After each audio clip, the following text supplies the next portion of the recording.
Bismillahirrahmanirrahim. Alhamdulillahilladzi ja'ala syari'atan li maslahatin nasi wal 'alamin. Asyhadu an la ilaha illallah wahdahu la syarika lahu wa asyhadu anna sayyidina Muhammadan 'abduhu wa rasuluhu la nabiyya ba'dahu. Allahumma shalli wa sallim wa barik wa 'azzim wa karrim 'ala sayyidina Muhammadin wa 'ala alihi wa sahbihi ajma'in. Amma ba'du fa ya 'ibadallah, ittaqullaha haqqa tuqatih wa la tamutunna illa wa antum muslimun. Usikum wa nafsi bittaqwallah, faqad faza al-muttaqun. Jemaah yang dimuliakan Allah, marilah kita tingkatkan keimanan dan ketakwaan kita kepada Allah Subhanahu wa taala dengan cara melaksanakan semua perintahnya dan menjauhi segala larangannya. Berangkat dari firman Allah surah Al-Isra, surah yang ke-17 ayat 23 sampai 24, Allah Subhanahu wa taala berfirman, Bismillahirrahmanirrahim. Wa qadara rabbuka alla ta'budu illa iyyah wa bil walidayni ihsana imma yablughanna indaka al-kibara ahaduhuma aw kilahuma fala taqul lahumā uffin wa la tanharhumā qul lahumā qawlan karīmā واحفظ لهما جناح الذل من الرحمة وقل رب ارحمهما كما ربياني صغيرا. Jemaah yang dimuliakan Allah, ayat ini berbicara tentang 3 hal. Yang pertama terkait kewajiban kita kepada Allah, yakni hendaknya kita beribadah, kita menyembah itu hanya kepada Allah Subhanahu wa taala. Kemudian yang kedua adalah kita wajib berbuat baik seihsanan itu adalah makhluk mutlak, berarti perbuatan baik kita itu adalah yang terbaik, bukan hanya sekedar baik. Jadi buatlah terbaik dengan sebaik-baiknya kepada kedua orang tua.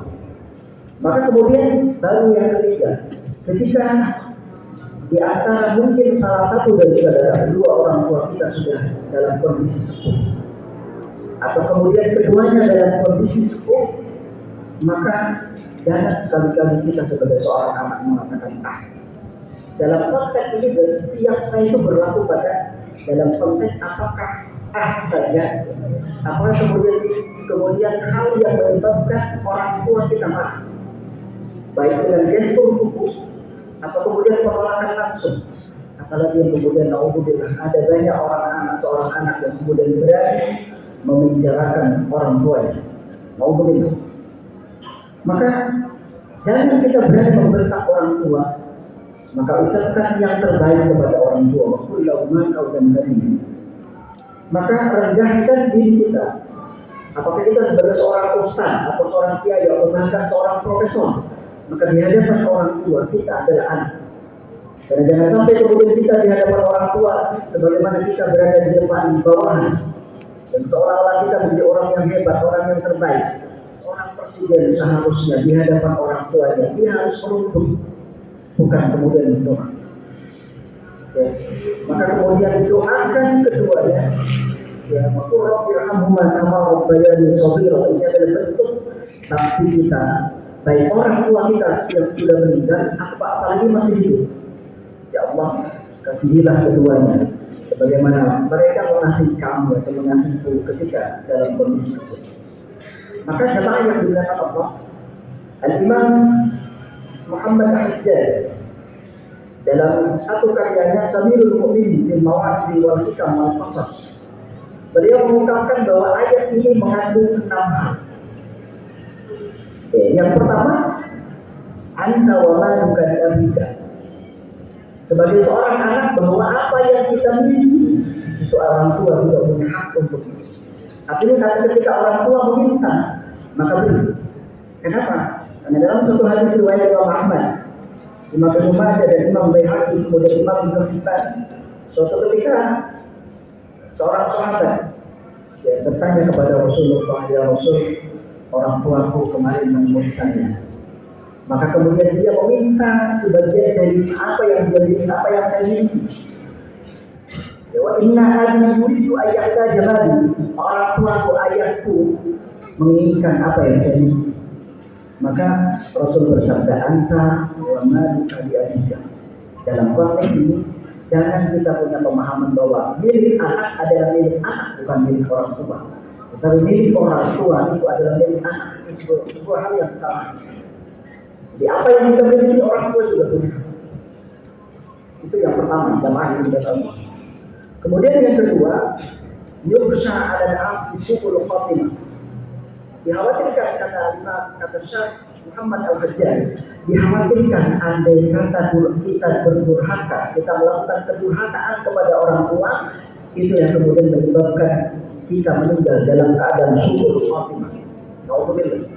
Karena kita tahu bahwa seorang sahabat Al-Qamah, seorang yang tiap hari puasa, katakanlah paginya siangnya puasa sampai sore, kemudian malamnya melakukan puasa, sholat sunnah dan seterusnya, tapi karena dia lebih memprioritaskan istrinya daripada ibunya, maka dia meninggal dalam keadaan sulit.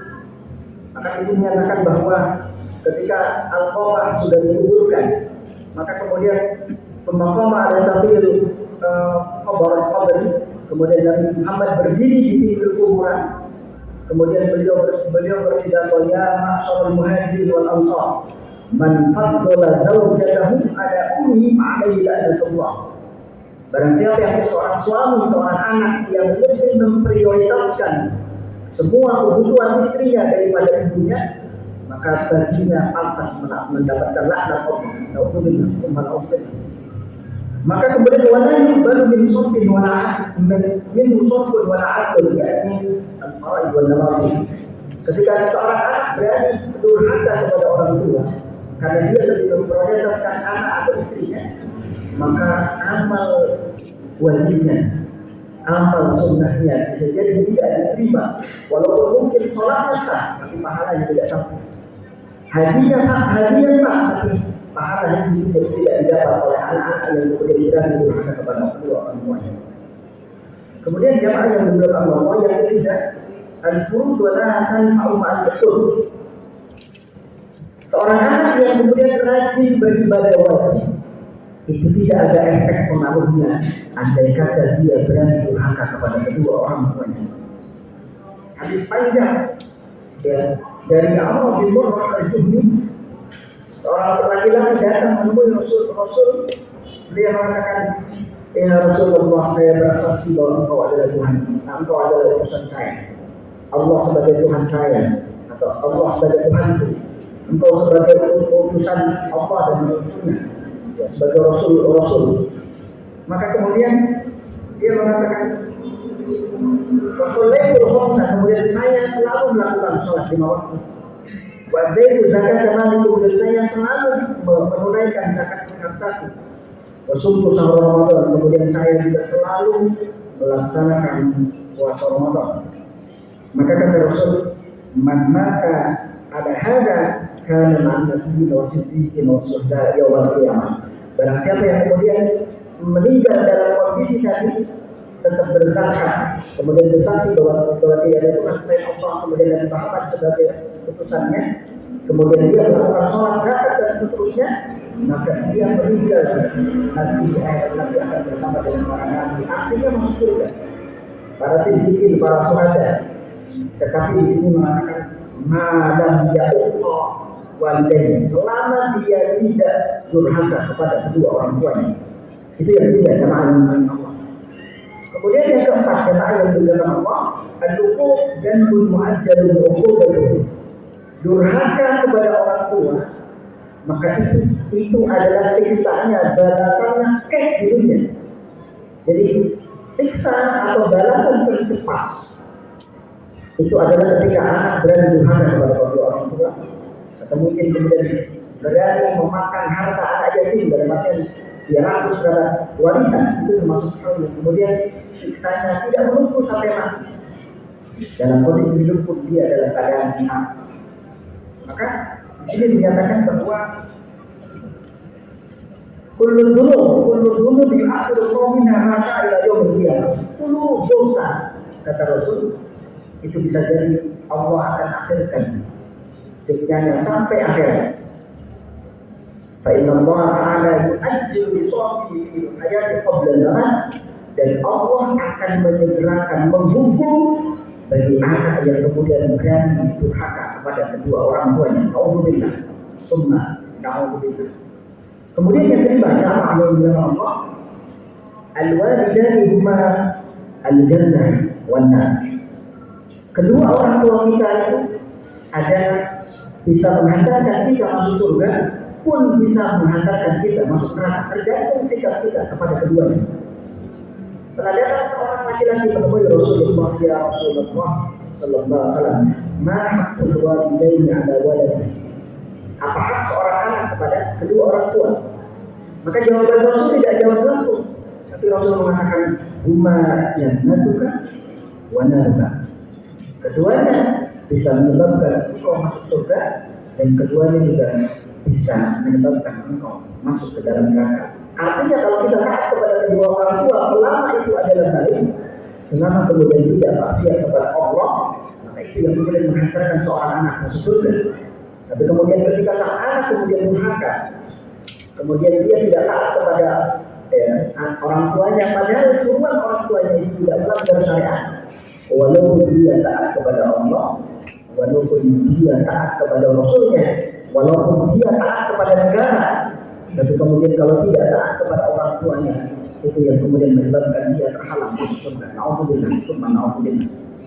Maka yang terakhir jemaah yang mulia Allah, birrul walidain min ahabbul a'mal ila Allah Ta'ala. Berbuat baik kepada kedua orang tua yang terakhir itu adalah amal yang paling, salah satu amal yang paling dicintai Allah. Hadis riwayat muttafaqun alaih riwayat Bukhari dan Muslim, Imam Al-Bukhari dan Muslim dari Abdullah bin Mas'ud. Sa'altu Nabi sallallahu alaihi wasallam ayyul amali ahabbu ila Allah? Mana amal yang terbaik bagi Allah? Maka Rasul bersabda, as-salatu ala waktunya. Salat pada waktunya. Artinya jangan sampai kemudian kita berani sampai kemudian waktu salat habis. Jangan sampai kemudian kita kemudian menggadaikan sholat karena pekerjaan kita berani menggadaikan sholat karena jajanan kita. Maka sholat yang terbaik adalah sholat pada waktunya, terutama kemudian di awal waktu. Maka kemudian kemudian apa lagi ya Rasulullah? Kemudian Rasul bersabda, "Tsumma birrul walidain." Kemudian berbuat baik kepada kedua orang tua. Maka kemudian kemudian yang ketiga apa lagi ya Rasulullah? Maka al-jihad fi sabilillah. Jihad fi sabilillah. Maka dalam konteks ini jamaah yang berkata Allah, orang tua itu kalau kita lihat dalam kitab Minhajus Sabi karya Habib Zain Muslim, kita mengatakan bahwa ada salah. Orang tua itu ada tiga. Yang pertama adalah orang yang menyebabkan kita lahir, kemudian orang yang menikahkan anak perempuannya dengan kita dari mertua kita, kemudian yang ketiga adalah orang yang mengajari kita. Maka kepada ketiga orang tersebut, orang tua kita, mertua kita, guru-guru kita, maka jangan kemudian kita membantahnya, padahal itu adalah kebaikan. Maka keberkahan ilmu kita itu tergantung standar bagaimana ketaatan anak didiknya kepada gurunya. Kalau kita sebagai seorang anak kemudian kita taat kepada Allah, Rasulnya dan orang tua, guru-gurunya, maka insya Allah keberkahan itu akan selalu menyelimuti kita semua sebagai seorang guru. Kita juga, baik kita sebagai seorang guru, seorang dosen, apalagi kemudian kita sebagai seorang santri, sebagai seorang murid. Mudah-mudahan kita semua termasuk orang-orang yang mampu bisa berbuat baik kepada kedua orang tua kita, kemudian juga kita mampu menjadi mantu yang bisa berbuat baik kepada mertuanya, kemudian kita juga termasuk orang-orang yang kemudian santri atau murid-murid yang bisa selalu menghormati murid-murid. Amin ya rabbal alamin. Barakallahu fi wa lakum fil amilati menamani wa iyyakum bima fihi min al-ayati wa al-hakim. Usikum al-barra wa iyya ya'malu maksiyah. اتقوا الله ولا تعصوا استغفر الله لي ولكم ولسائر المسلمين ويا فوز المستغفرين ويا نجاة الكائدين إن خالصة المخلوقين. اللهم صل وسلم على سيدنا محمد وعلى